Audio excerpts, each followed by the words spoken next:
Chacun ses fixations, celle de Gérard Courant est justement de capturer avec sa caméra des personnalités célèbres ou non du monde des arts. Pour ça, il a créé le cinématon, l'équivalent au cinéma du photomaton. Son but, constituer des archives sur l'art. Chaque artiste a 3 minutes pour se composer un portrait moteur. Le 7 février 1978 commençait le tournage du plus long film de l'histoire du cinéma et il est loin d'être terminé. Son titre, Cinématon. Sa vocation, recueillir pour l'édification des générations à venir, en muet et en Super 8, s'il vous plaît, le maximum de portraits de personnalités des arts, des spectacles, de la communication dans le monde entier. Alors, au départ, c'était seulement les gens du cinéma, puis très vite, ça s'est étendu aux gens essentiellement de l'écriture, de la peinture, et puis après de la musique, du théâtre, enfin un peu de tous les domaines artistiques.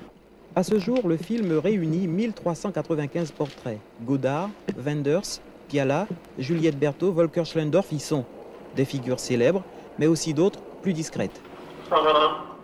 Devant la glace, on est vraiment tout seul, alors que là, on a l'impression d'avoir un public et d'être regardé, et d'être un peu déshabillé. 3 minutes de tournage pour capter en gros plan la vérité d'un visage.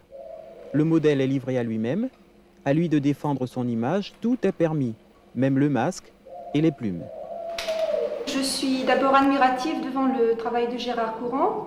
J'y retrouve une de mes grandes préoccupations puisque la totalité de mes actions d'artiste ou d'individu, ici ou ailleurs, sont filmées ou consignées dans des carnets constats, et cela depuis plus de 10 ans.